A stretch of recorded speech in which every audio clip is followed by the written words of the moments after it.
बिस्मिल्लाहिर्रहमानिर्रहीम। अस्सलामु अलैकुम डियर व्यूअर्स, आपके favourite informative channel natal life problem से आपकी खिदमत में हाजिर हैं।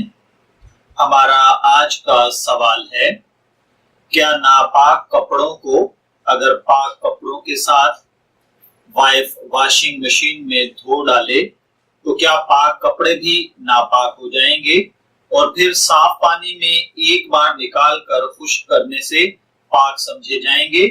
और अगर इसी तरह औरत के कपड़ों के साथ साथ उसके जिस्म पर भी पानी के छींटे अगर खुद लग जाएं या गिर जाएं तो उनका क्या हुक्म होगा।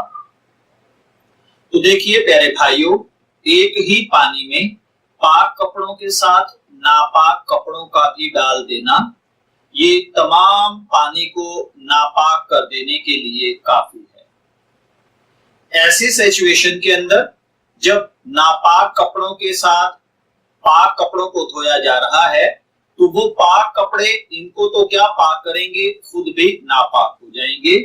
इस तरीके से उसे एक दफा धोकर पाक करना जरूरी नहीं होगा, बल्कि इन तमाम कपड़ों को जब ये मशीन के अंदर धुल जाएं तो इन तमाम कपड़ों को 3 मरतबा साफ पानी में डालकर हर मरतबा निचोड़ना या मशीन के जरिए से खुश्क करना जरूरी होगा।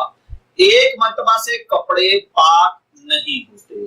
मैं दोबारा अर्ज ये देता हूं कि 3 दफा उन कपड़ों को बाकायदा धोना पड़ेगा, उसके बाद उसमें से पानी को निचोड़ना पड़ेगा, तब वो कपड़े पाक होंगे, नहीं तो वो कपड़े पाक नहीं होंगे। मैं दुआ गो हूं कि अल्लाह ताला हमें इन बातों को समझने की और इन पर अमल करने की तौफीक अता फरमाए। इजाजत चाहेंगे, फिर मिलेंगे किसी नए टॉपिक के साथ। तब तक के लिए अल्लाह हाफिज।